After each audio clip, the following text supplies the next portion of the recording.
आज हम शुरू करेंगे सबसे पहले राजस्थान की प्राचीन सभ्यताएं। देखो सभ्यताओं के अंदर देखो कालीबंगा है, आहड़ है, गणेश्वर है, बालाथल है, बैराठ है। देखो इसका जिला चेंज है, इसका जिला कोटपुतली बहरोड हो गया है, आपके यहीं पर शैम है, बाकी सबके जिले शैम हैं। थोड़ा सा ध्यान देंगे और बहुत जल्दी आपको सारी चीजें 15 से 20 मिनट के अंदर 2 प्रश्न मान के चलिए एग्जाम में आते ही आते हैं। सभ्यता हो या राजवंश हो, बहुत इंपॉर्टेंट टॉपिक है। सबसे पहले सभी साथी इस वीडियो को लाइक जरूर कर देना। हाँ जी, वीडियो को लाइक जरूर करना जितने भी साथी जुड़े हैं। कालीबंगा है वो कांस्य युगीन सभ्यता है।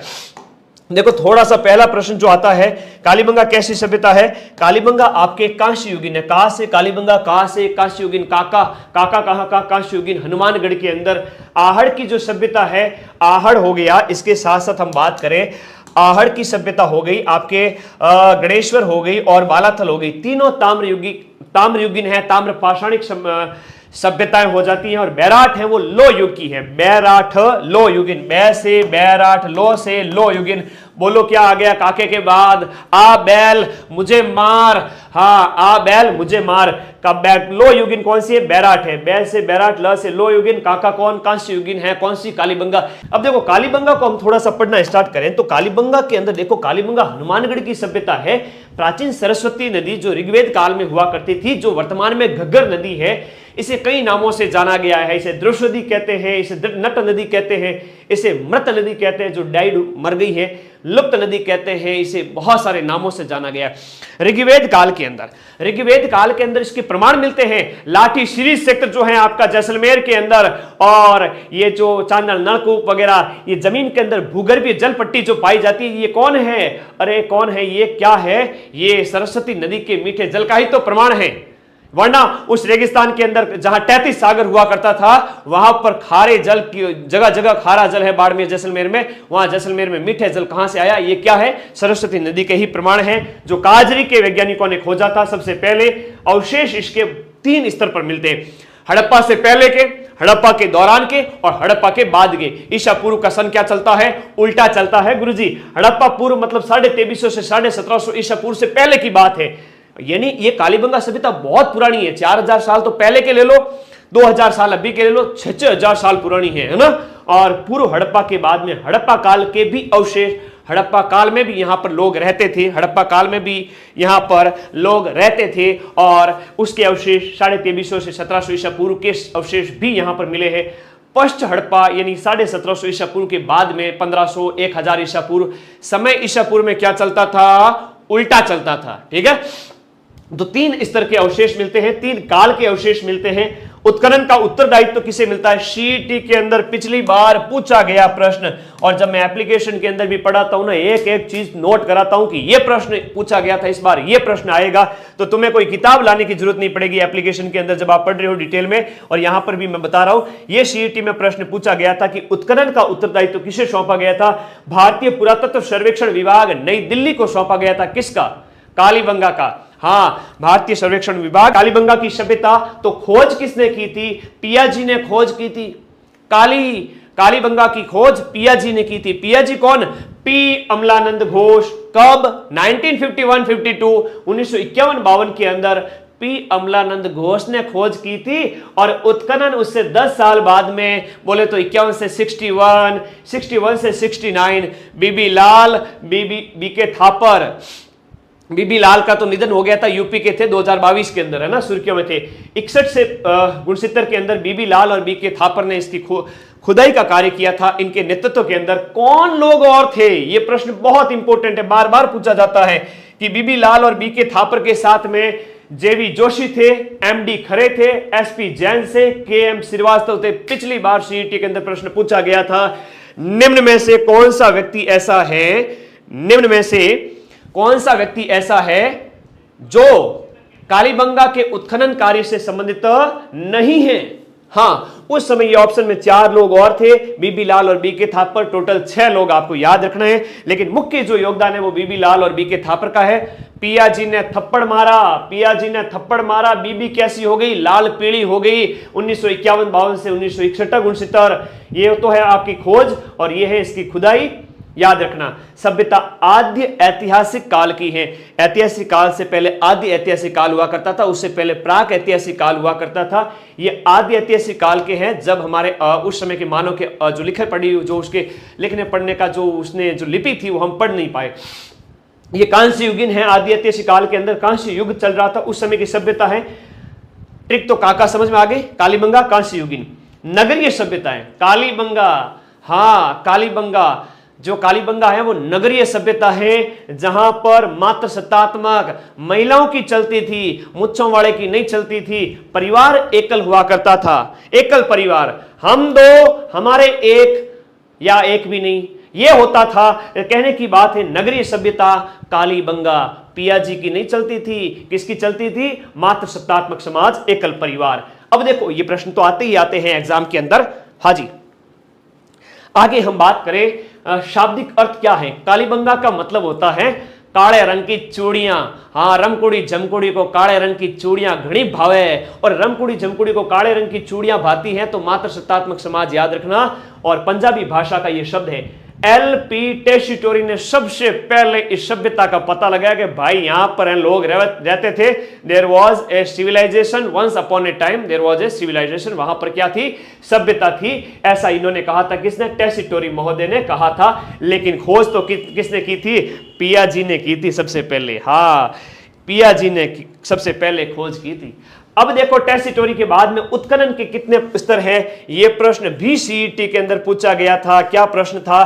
कालीबंगा से उत्खनन के कितने लेयर मिली है? अरे 1 2 3 4 5, यानी कि 5 बार खुदाई की, तब पता चला। या लगातार उसके स्तर प्राप्त होते जा रहे थे। 5 स्तर कालीबंगा। पियाजी ने चूड़ियां पहनाई। एक हाथ में कितनी उंगलियां होती? 5। तो याद रखना 5 स्तर।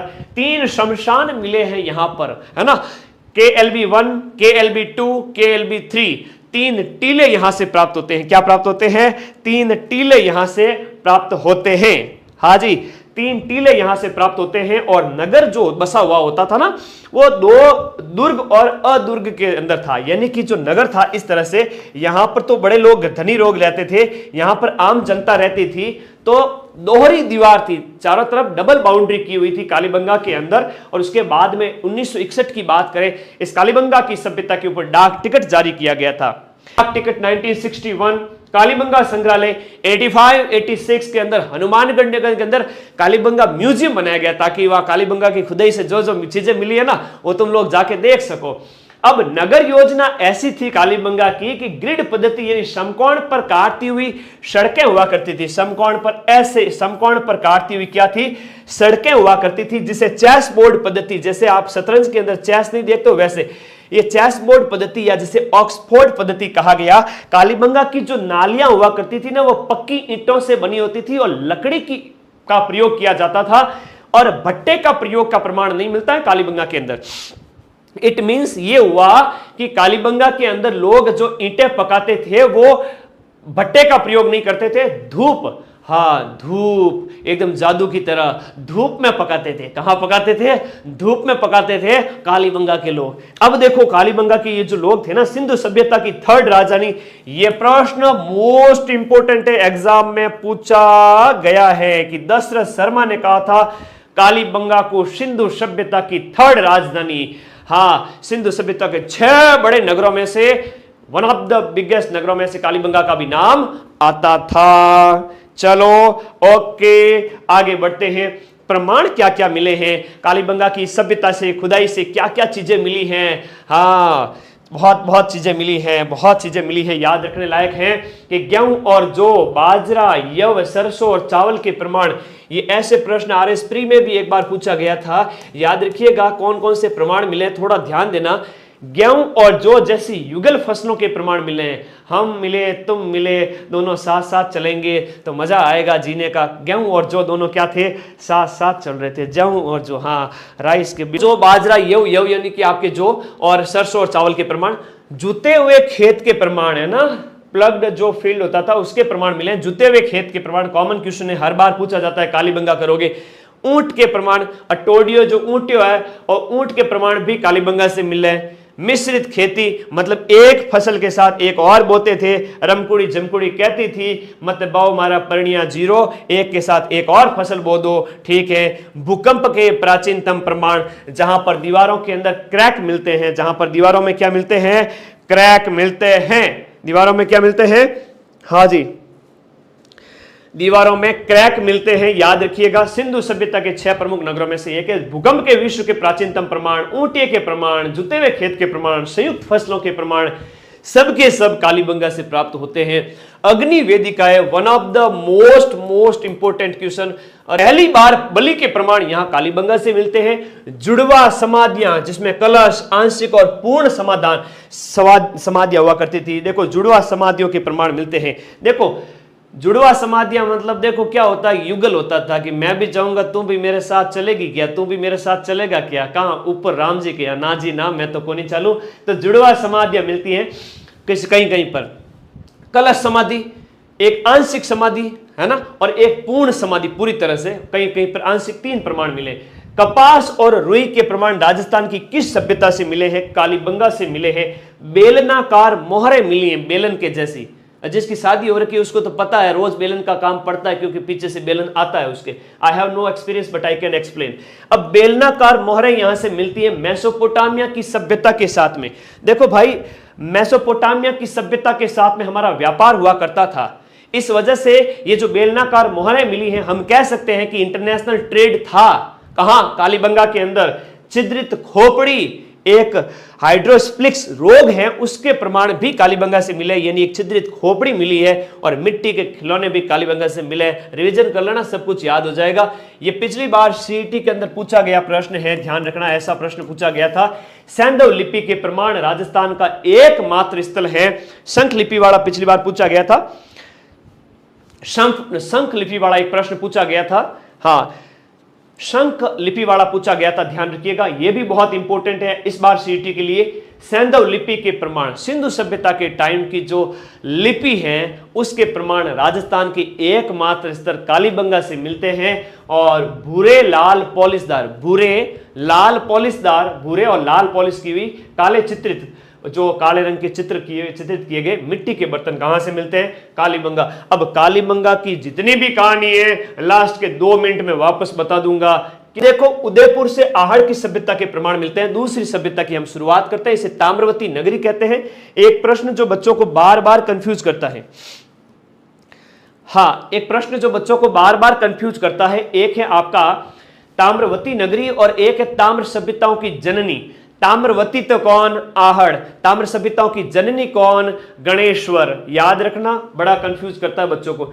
स्थिति कहां है कि उदयपुर के आघाटपुर गांव में बेड़च नदी, जो आयड़ नदी या बेड़च नदी है, अलग अलग नामों से अलग अलग स्थानों पर जानी जाती है, उसके किनारे पर यह ताम्रयुगीन सभ्यता है। इसकी खोज किसने की थी, एक के व्यास ने।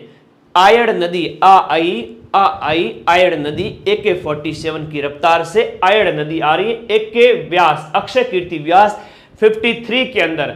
अब देखो उत्खनन किसने किया, RC अग्रवाल 56, फिर HD सांकलिया, हृदय धीरज सांकलिया और VN मिश्र ने 61 के अंदर वापस से खुदाई की। जीव धापा को नहीं तो वापस से खुदाई की HD सांकलिया, VN मिश्र 61 के अंदर। बहुत प्यारा प्रश्न है, बहुत प्यारा प्रश्न है, ध्यान रखिएगा।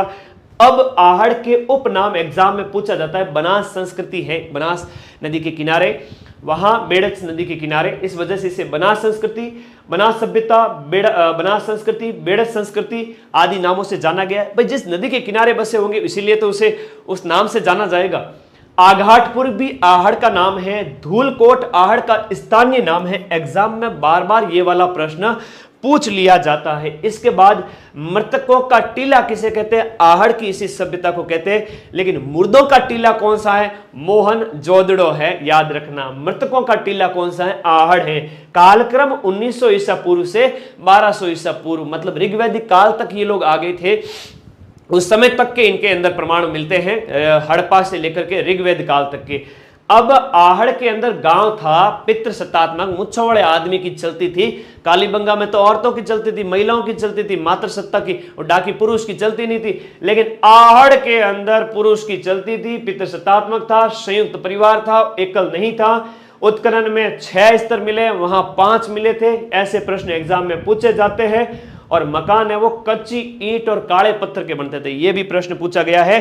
कच्ची ईंट और काले रंग के जो पत्थर है उसके मकान कहां से मिले हैं, बात करेंगे आपके आहड़।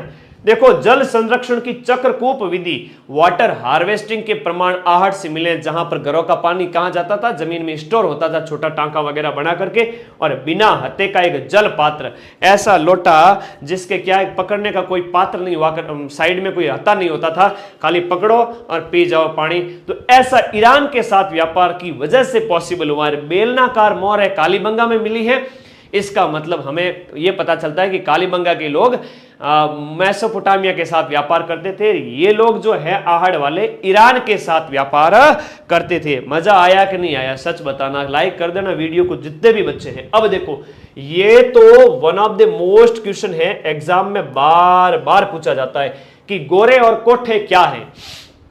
गोरे और कोठे क्या है? मिट्टी के 2 बर्तन हैं, जो बड़े बर्तन हैं वो आहड़ से प्राप्त हुए हैं। तांबे की कुलाड़ियां, भट्टियां सब आहड़ से मिली हैं। लेकिन 99% तक शुद्ध तांबा कहां से मिला है? गणेश्वर से। यह भी ताम्रयुगीन है, थोड़ा सा अंतर समझना, बहुत प्यारा प्रश्न है, याद रखिएगा। इसके बाद में शवाधान, तो यानी डेथ होने के बाद में जलाया, जो उनको दफनाना जलाना, ये जो विधियां थी, तो शवाधान है उनके, याद रखिएगा। बनासियन बुल, टेराकोटा, एक बैल की मूर्तियां मिली है जो मिट्टी की बनी होती थी, यानी टेराकोटा, जो वर्तमान में मोलेला गांव कला हस्तकला के अंदर नहीं समझाया था, वैसे मिट्टी की मूर्तियां आहड़ से मिली हैं बैल की। तो यह प्रश्न आता है। उल्टी तपाई विधि से लाल और काले मिट्टी के बर्तन भी कहां से मिले हैं? आहड़ से मिले हैं, याद रखिएगा। 6 तांबे की मुद्राएं भी कहां से मिली हैं? आहड़ से। अनाज पीसने की पत्थर की चक्की, इस तरह से अनाज पीसने की पत्थर की चक्की हुआ करती है, इसके ऊपर वो जो पत्थर रगड़ा जाता था और अनाज साइड हो जाता था और भर पेट भर लेते थे ये लोग। तो आहड़ हुआ। आहड़ के बाद गणेश्वर, रिवीजन भी कराऊंगा, चिंता मत करो। गणेश्वर नीम का थाना और ताम्रयुगीन सभ्यता है। देखो, आर.सी. अग्रवाल ने खुदाई की थी और साथ में खोज की थी 1972 में। खोज 72, खुदाई 77, खोज 72, खुदाई 77, याद रखिएगा। ये विजय कुमार इसके साथ थे और 1977 के अंदर है ना, 72 और 77, 5 साल का अंतर है खोज और खुदाई के अंदर। अब नीम का थाना कांतली नदी के किनारे, नीम का थाना के अंदर कांतली नदी के किनारे, याद रखना सभी साथी। कांतली को कृष्णावती कहते हैं। कांतली को क्या कहते हैं? कृष्णावती कहते हैं। ओके, कांतली को कहते हैं, कृष्णावती नदी भी कहते हैं, याद रखिएगा। बहुत बढ़िया, बहुत बढ़िया, very good, very good, very good. तो कांतली को कृष्णावती भी कहते हैं। यह सभ्यता लगभग 2800 ईसा पूर्व की है। कब की है? 2800 ईसा पूर्व की है। अब 99% शुद्ध तांबे के प्रमाण कहां से मिले हैं? आपके गणेश्वर से प्राप्त हुए हैं। 99% शुद्ध तांबा, ये इसी वजह से इसे ताम्र संचयी संस्कृति कहते हैं, ताम्र सभ्यताओं की जननी कहते हैं। लेकिन ताम्रवती तो कौन है? आहड़ है। अब देखो, पुरातत्व का पुष्कर कहते हैं इसको, है ना। पुरातत्व का क्या कहते हैं? पुष्कर। अरे भले मानुस, तुम क्यों जावे काशी और पुष्कर? पहले अपने माँ बाप ने तो खुश कर, फिर बाद में जा पुष्कर। ताम्रवती आहड़ है। बाकी इनके उपनाम एग्जाम में पूछे जाते हैं।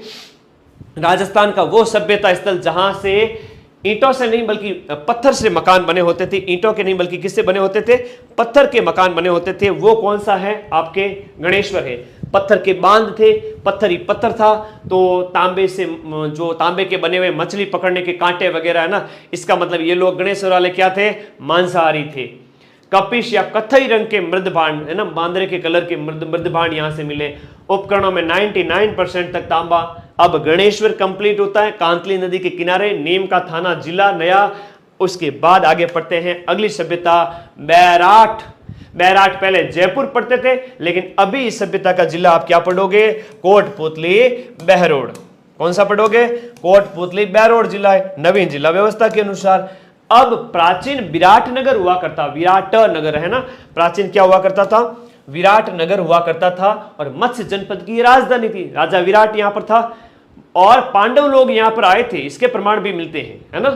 और जो हम बात करें यहां पर इस लो युगीन सभ्यता, देखो बैराठ लो युगीन, बैराठ लो युगीन, तो बैल हो गया, थोड़ा ट्रिक बन गई, आराम से याद हुआ कि नहीं हुआ? ठीक है। अब देखो आगे नेक्स्ट, जिला कोटपुतली बैरोड, खोज सबसे पहले कालीबंगा इस बैराट की सभ्यता, जैसे कालीबंगा की किसने की थी, एलपी टेसीटोरी ने, और इसकी खोज सबसे पहले कैप्टन बर्ट ने की थी। ब से बर्ट, ब से बैराट।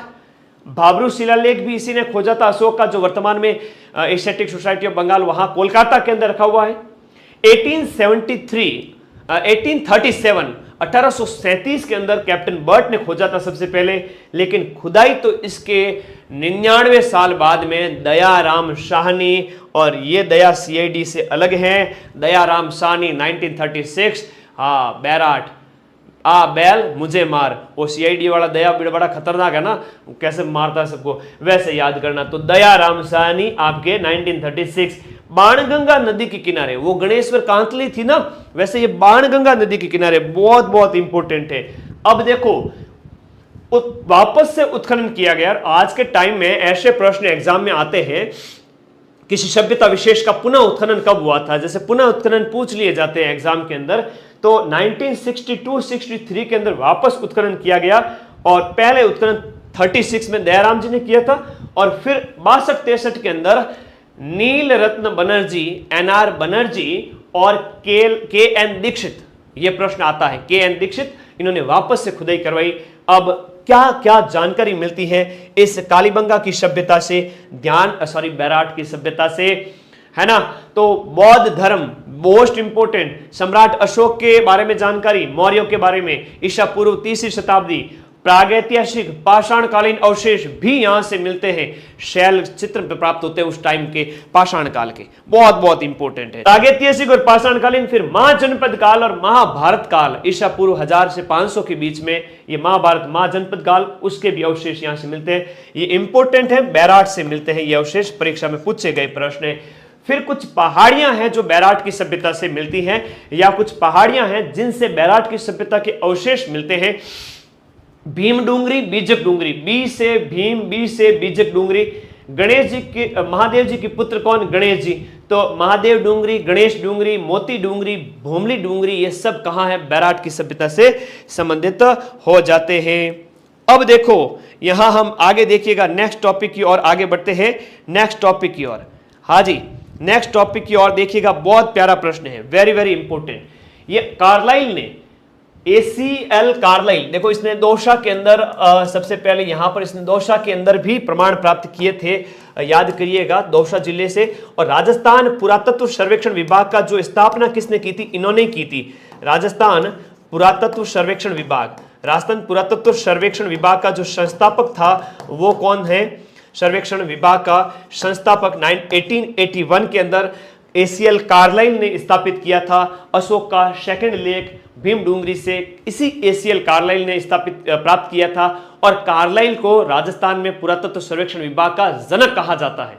बहुत प्यारा प्रश्न है। इस बैराट की सभ्यता की हम बात करें तो प्राचीन युग की इसे चित्रशाला कहते हैं। सबसे ज्यादा बर्ड रॉक पेंटिंग, बर्ड जिन्हीं चट्टानों पर बर्ड की पेंटिंग सबसे ज्यादा, लेकिन धूम मचाले वो भी बूंदी नुक्ती बूंदी खा करके, आहा क्या बात है, गर्दड़ा के अंदर तो राइड करना है ना, बर्ड राइडर रॉक पेंटिंग, ये कहां पर प्राप्त हुई है, बूंदी से। लेकिन आपकी बर्ड रॉक पेंटिंग कहां से मिली है, बैराट से। बाघ, मानव, जो प्राकृतिक जीव जंतु, वनस्पति, इन सब के प्रमाण मिले। भीमलात अलग है जो भरतपुर में है, लेकिन भीमताल तलैया, ये भीम जो अपने हैं, जो भीम जी हैं, भीम पांडु, हाँ भीम पांडव, उनके द्वारा कहते हैं कि उनके पैरों के निशान तालाब बन गए, भीमताल, पांडु पौल, यहां पांडव आए थे अपने अज्ञातवास के दौरान। उत्तर भारतीय काले चमकीले मृदभांड वाली संस्कृति का प्रतिनिधित्व करने वाला राजस्थान का सभ्यता स्थल कौन सा है, उत्तर काले, याद रखिएगा, उत्तर भारतीय काले चमकीले मृदभांड बैराट से मिलते हैं। भवन निर्माण में ईंटें प्रयोग की गई थी। यह सीईटी के अंदर पिछली बार प्रश्न पूछा गया था कि शंख लिपि की जानकारी, गुप्त काल की एक शंख लिपि है,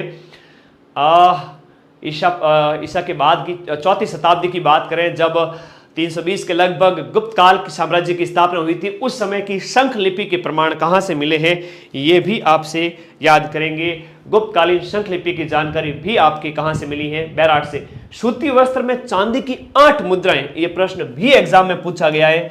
सूती वस्त्र में चांदी की 8 मुद्राएं और इंडो ग्रीक यानी इंडो यूनानी मुद्राएं कितनी 28 मिली है। 28 और 8 कितने होते हैं, टोटल 36 होते हैं। तो टोटल 36 मुद्राएं इसी बैराट से मिली है। वैनसांग ने इसका उल्लेख किया है। जयपुर के राजा राम सिंह के समय में खुदाई में यहां पर एक सोने का कलश भी मिला है। मुगल काल में एक टकसाल स्थापित की गई थी सिक्के ढालने की। मुगल द्वार बना था अकबर के टाइम में 16वीं सदी के अंदर। बनेड़ी, झीणगोर और ब्रह्मकुंड ये ऐसे स्थान हैं जहां से बैराट से प्राकृतिक जो प्राकृतिक की जानकारी मिलती है, बैराट सभ्यता की जानकारी, प्राकृतिक जानकारी मतलब जीव जंतु आदि के चित्र वगैरह बनेड़ी, झीणगोर, ब्रह्मकुंड से। बैराट की सभ्यता के बाद लास्ट सभ्यता अपनी कौन सी है, बालाथल। ये ताम्रयुगीन है, उदयपुर से प्राप्त हुई है और ये सभ्यता उदयपुर की है। 1993 में यहाँ पर उत्खनन किया गया बीएन मिश्र के द्वारा, डेक्कन कॉलेज ऑफ पुणे, है ना। ये प्रश्न एग्जाम में पूछा गया था, ये कहाँ के थे, तो डेक्कन कॉलेज पुणे के ये हुआ करते थे। और वीएस शिंदे, आर.के. मोहंती, जीवन खरकवाल और ललित पांडे, है ना, ये सब किस में साथ में थे, बालातल की जो सभ्यता है उसके उत्खनन में। तो खोजकर्ता, उत्खननकर्ताओं के नाम जरूर याद रखना। जहां वीएन मिश्र ने क्या था, वीरेंद्रनाथ मिश्र ने क्या कहा था, नेतृत्व किया था। वीरेंद्रनाथ मिश्र ने क्या किया था, नेतृत्व किया था। अब 3000 ईसा पूर्व से लेकर के 2500 ईसा पूर्व, आज से 5 से 6000 साल पुरानी, लगभग 5000 साल पुरानी ये सभ्यता है। कुष्ठ रोग के प्राचीनतम प्रमाण कहां से मिले, बालाथल से कुष्ठ रोग के प्राचीनतम प्रमाण। चमकदार मिट्टी के बर्तन, 11 कमरों का बड़ा भवन, एक सभागार मिलता है, ये प्रश्न पूछा गया है, बालाथल से मिला है। लोहा गलाने की भट्टियां बालाथल से, किले नुमा संरचनाएं, रिंग वेल, गोलाकार कुएं,